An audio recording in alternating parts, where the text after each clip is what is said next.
घड़ी की सुइयां बदल गई, सिंबल चला गया, पार्टी चली गई। जी हाँ, हम बात कर रहे हैं शरद पवार की। 63 साल की राजनीति में उनके लिए ये झटका माना जा रहा है, सबसे बड़ा झटका। जैसा कि हम सभी जानते हैं कि लोकसभा चुनाव इसे साल होने हैं और महज कुछ ही समय बचा है और उससे पहले हमने देखा महाराष्ट्र में एक बार फिर से बड़ा फेरबदल हो गया। चुनाव आयोग ने लोकसभा चुनाव से पहले ही अपना ये बड़ा फैसला सुनाते हुए शरद पवार की 63 साल की राजनीति में सबसे बड़ा झटका दिया है। अजीत पवार के हाथ चला गया है ये एनसीपी। अब सवाल ये कि जब पार्टी चली गई, सिंबल चला गया, तो फिर अब शरद पवार इस लोकसभा चुनाव में चुनाव किसके जरिए लड़े?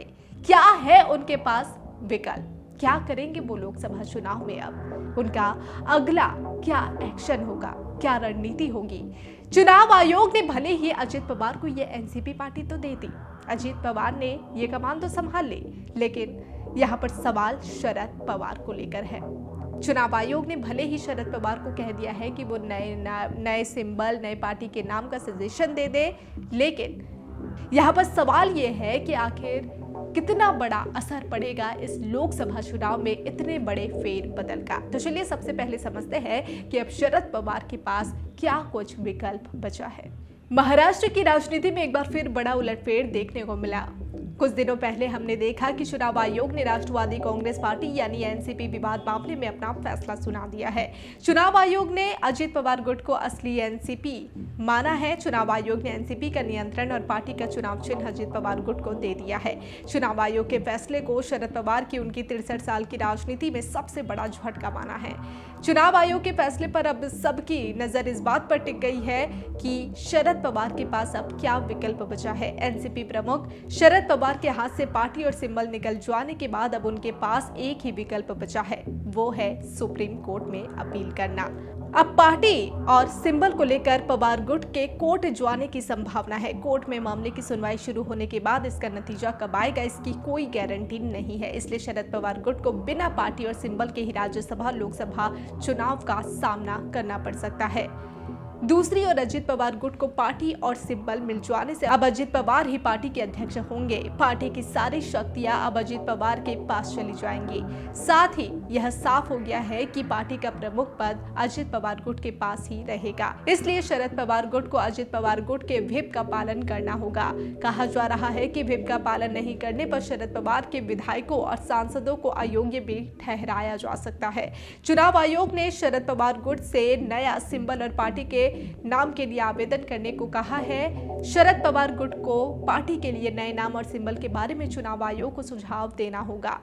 सूत्रों की माने तो शरद पवार गुट की ओर से सुझाव दिए जाने के बाद चुनाव आयोग पहले जांच करेगा, फिर उन्हें नया नाम और सिंबल देगा। आपके पास विधायक या सांसद हो सकते हैं। अगर कल ये विधायक और सांसद जिसके आधार पर आपने निर्णय दिया है वो हार गए चुनाव, तो पार्टी का क्या हो? कल विधायक हार गए जिसके आधार पर आपने पार्टी सिंधु को दी है या अजीत पवार को दी, वो हार जाएंगे, तो पार्टी का क्या हाल होगा? पूरा निर्णय गलत है, एक तरफा है, लोकतंत्र और संविधान की हत्या करने वाला है। मैं इतना ही कह सकता हूँ। शरद पवार जो पार्टी के संस्थापक है, फाउंडर है, वो अभी भी है। इलेक्शन कमीशन के सामने जाकर बैठते थे। इलेक्शन कमीशन को देख रहे हैं कि ये पार्टी के फाउंडर है, फिर भी उनके सामने पार्टी अजीत पवार को दी जाती है।